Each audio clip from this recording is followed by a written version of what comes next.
आज केरल छुईला मौसुमी जून पहला सुधा ओडिशा रे पड़िबो मौसुमीर प्रभाव आउ किछि घंटा परे तांडव रचिबो मौसुमी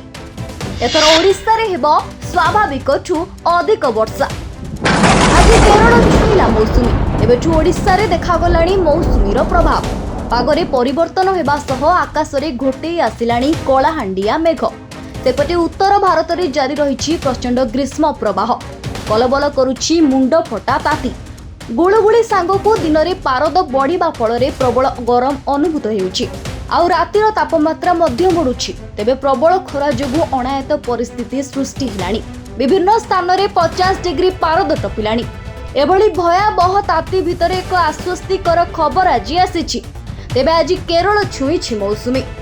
केरल रे दक्षिण पश्चिम मौसुमी वायु छुईबा नै पाग अनुकूल रहिछि एनै एक्स जरिया रे भारतीय पाणीपाग विभाग पक्षरु सूचना मिलिछि एथिसह ओडिशा रे भी सठिक समय अर्थात जून 11 रु 15 भितरे मौसुमी वायु पहुंचिबो बोली आकलन करा जाउछि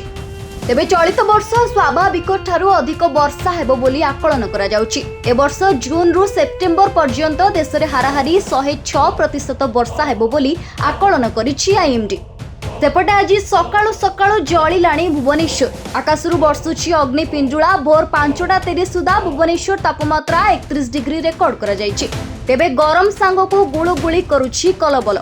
आगामी 2 दिन भितरे दिन तापमात्रा 2 रु 3 डिग्री सेल्सियस बढ़िबो एवं 48 घंटा पर्यंत तापमात्रा रे कोनोसी परिवर्तन हेबो नाही बोली सूचना दैछि पाणीपाग विभाग ब्यूरो रिपोर्ट दुरबार्ता डिजिटल लाइव। सीमा तू प्लस 2 पर कौन करिवु बीएससी नर्सिंग और तू एमआरटी तू बीएससी ऑप्टोमेट्री तू कौन करिवु BSc in medical laboratory technology रिया तू बीएससी इन ईएमटी तू बीएससी इन एनेस्थेसिया टेक्नोलॉजी और तू BSc in operation theatre technology. अच्छा रोजी तू कौन पढ़िबू मु तो बीपीटी पढ़िबी। अच्छा मैं कोठी पढ़िबा Sai nursing and health science college Sai health science college रे पढ़िबा और सभी को स्वास्थ्य सेवा जोगाई दबा।